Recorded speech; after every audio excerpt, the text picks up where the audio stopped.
Subscribe if you haven't already. This video again is part of a series of Anthology 6 if you are studying Edexcel A-level religious studies and you are looking at the third unit, which is New Testament studies. This is the 8th out of 9 videos, so make sure you watch any other videos as part of this series. Now, Jesus' arrest, which is the topic of this video, marks a little bit of a shift if you've been watching these in chronological order, because we've now hit the point where Jesus is going to be arrested and put on trial and sentenced, and so how we analyse these next passages is slightly different. You'll notice that the key themes are going to remain. We're still going to be looking at Christology, blasphemy, threat to power and political expedience. The difference, however, is that we are going to look at why did Jesus have to die, like the motives, to a degree responsibility. So was it that Jesus was a troublemaker who was a threat to peace? Was it that he was considered blasphemous? Or was it part of God's plan? So as always, we'll start with a little overview. Jesus had arrived in Jerusalem for the week of his passion, as it will be. He's avoided attempts to arrest him and is going to meet with his disciples for an evening meal. Now, in the Synoptic Gospels, this meal is the Last Supper, as it is famously referred to, the Passover Seder meal, which Jesus reinterprets as a celebration of his own approaching death. In John's Gospel, however, it is not the Last Supper. This happens the day before the Passover. So in this meal, there's no sharing of bread and wine.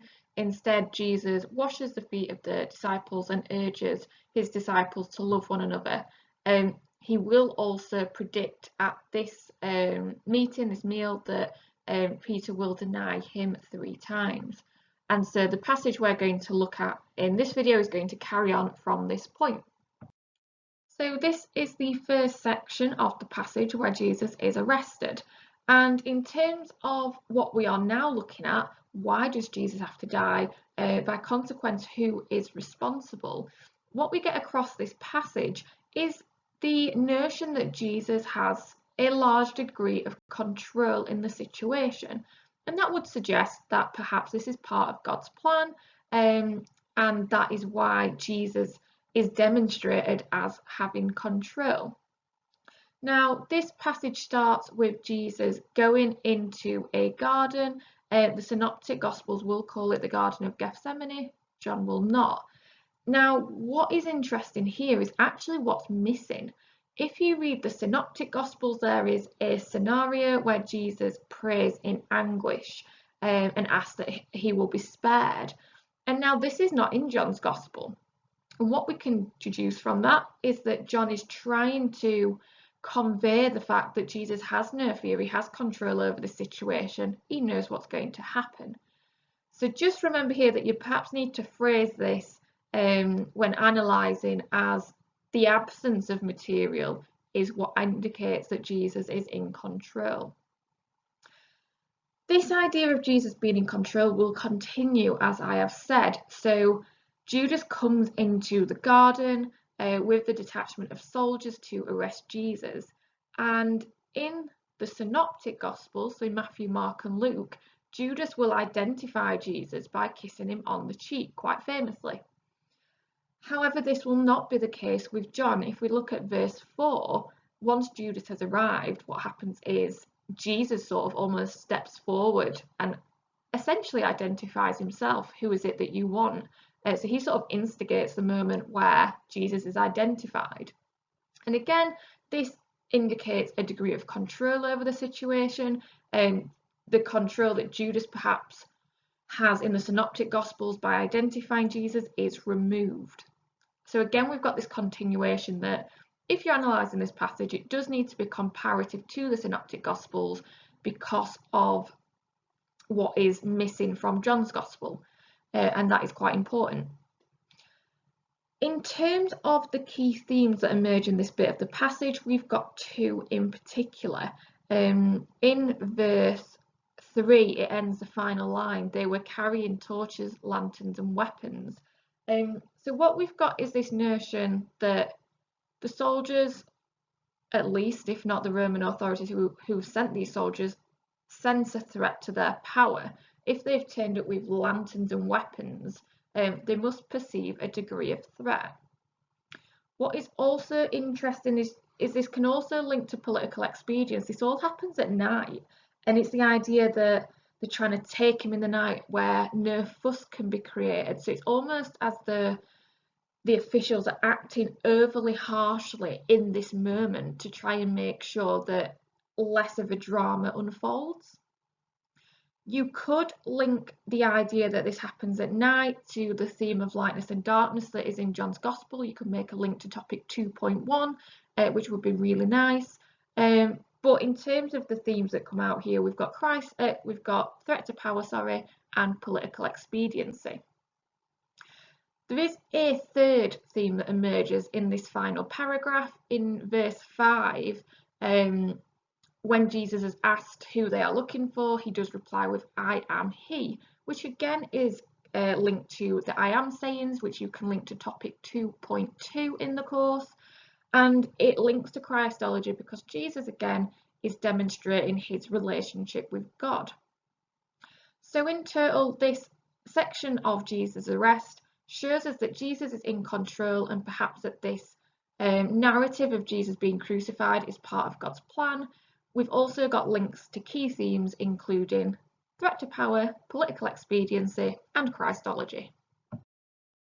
The second part of this passage then starts with a somewhat violent incident where Simon Peter draws his sword and cuts off the right ear of the high priest's servant called Malchus. This incident happens in all of the Gospels, and therefore we can infer that it is historically accurate. Not only does it appear in all of the Gospels, but it also passes what we call the criterion of embarrassment.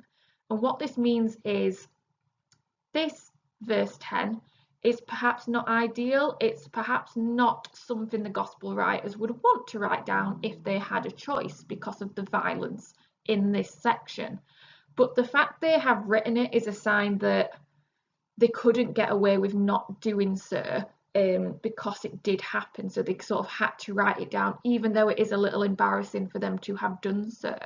So this does meet what we call the criterion of embarrassment. There's a lot that can be said about this. In Luke's Gospel, Malchus is healed, whereas he's not in John's Gospel. What is quite interesting is you can infer symbolism here. Maybe the loss of the ear is symbolising lack of hearing, not being able to understand Jesus and who he is. So there is a degree of symbolism. What's interesting with John's Gospel is the servant is named Malchus, which means king. And what's interesting here is that it could be symbolic, this name. Jesus is later going to claim that he is king and that his kingdom is not of this world. And therefore what maybe be being portrayed here is that we've had an incident where someone whose name is Malchus is attacked, and maybe what John's trying to get across here is that violence cannot bring about the kingdom and cannot bring about the kingdom of God. It's not the right way, it's not the way it's meant to be, hence why Jesus steps in to stop this violence. So that again can link to a lot of topics we've studied about what people expect, about how people act, and just the notion that this could be highly symbolic in terms of Malchus meaning king. Jesus then commands Peter to put away your sword. Shall I not drink the cup the Father has given me? What's interesting here is in the prayer of anguish that I mentioned a minute ago, the prayer that John misses out, if you read that section in the Synoptic Gospels, there is a reference to a cup given by the Father. So maybe this is suggesting that John is aware that Jesus did have this moment of anguish. He did make this prayer in which he asked to be spared, and that he has actively chosen to leave it out. So the reference to the cup could be a sign, a further emphasis that John decided to not mention this prayer where Jesus almost had a moment of weakness, some might argue, and tried to ask that he be spared. Last of all, we've got that Jesus is bound up, brought to Annas, who is the father-in-law of the high priest. Caiaphas, and then just a sort of re-mention of the fact that Caiaphas is the one who had advised the Jewish leaders that it would be good that one man die for the people. Again, this could be, if we're looking at responsibility, this could be an indication that religious authorities have a part to play. I do think that this section alone would not be enough to completely persuade somebody. It is just saying that Jesus is taken to Annas. So we'd need to read on, we need to see what transpires in that incident, but it is highlighted to suggest that religious authorities might be about to play a part in why Jesus had to die. That then marks the end of this video on the arrest of Jesus.